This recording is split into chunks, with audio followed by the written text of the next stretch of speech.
Saudara-saudari terkasih, di hadapan sakramen Maha Kudus, marilah kita lebih dalam masuk ke dalam keheningan batin. Marilah kita dengarkan suara kasih-Nya. Kita awali dengan mendengarkan bacaan yang diambil dari Injil Matius, bab 9, ayat 32 sampai dengan 38. Pada suatu hari, dibawalah kepada Yesus seorang bisu yang kerasukan setan. Setelah setan diusir, orang bisu itu dapat berbicara. Maka heranlah orang banyak, katanya. Hal semacam ini belum pernah dilihat orang di Israel. Tetapi orang Farisi berkata, dengan kuasa penghulu setan, ia mengusir setan. Demikianlah Yesus berkeliling ke semua kota dan desa. Ia mengajar dalam rumah-rumah ibadat dan mewartakan Injil Kerajaan Surga, serta melenyapkan segala penyakit dan kelemahan. Melihat orang banyak itu, tergeraklah hati Yesus oleh belas kasihan kepada mereka, karena mereka lelah dan terlantar, seperti domba yang tidak bergembala. Maka katanya kepada murid-muridnya, "Tuaian memang banyak, tetapi sedikitlah pekerjanya. Karena itu mintalah kepada Tuan yang empunya tuaian, supaya ia mengirimkan pekerja-pekerja untuk tuaian itu." Demikianlah Injil Tuhan. Yesus menyembuhkan orang bisu sehingga dapat berkata-kata dengan baik. Di satu sisi, peristiwa itu menimbulkan keheranan orang banyak. Namun di sisi lain, kecurigaan orang-orang Farisi. Orang banyak heran dan berkata, yang demikian belum pernah dilihat orang di Israel. Apapun juga reaksi orang, faktanya adalah Yesus selalu menarik orang kepada dirinya. Siapa saja yang mau mencari terang, pasti datang kepadanya. Sedangkan mereka yang sudah mendengarnya, pasti membawa orang lain kepadanya. Orang bisu, apalagi yang kerasukan setan, tidak bisa mendengar sabda Yesus. Ia hidup dalam kegelapan, dimanipulasi oleh iblis yang selalu memusuhi sabda kebenaran. Tetapi dengan memandang wajah Yesus dan dengan menyaksikan apa yang dilakukannya, ia tiba-tiba mendengar kembali, lalu mulai berkata-kata dengan lancar. Sabda Yesus menyentuh hatinya, menghancurkan belenggu setan yang menguasainya, dan memampukan dia untuk membawa sabda Yesus kepada orang malang yang lain. Itu semua terjadi karena Yesus, hatinya yang selalu tergerak oleh belas kasihan.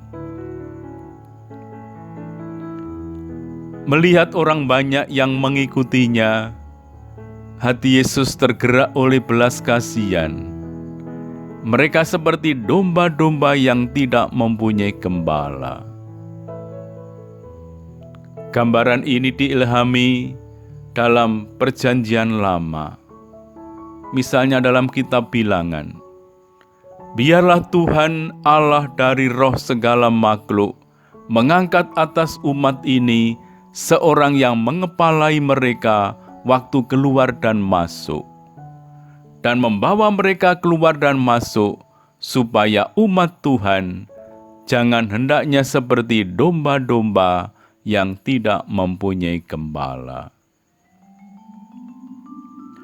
Dalam kenyataannya, kawanan domba seringkali diperas dan tercerai-berai karena ulah pedagang domba yang jahat. Semasa hidup Yesus, situasinya tidak lebih baik karena domba-domba dituntun oleh orang-orang buta yang menyampaikan ajaran salah.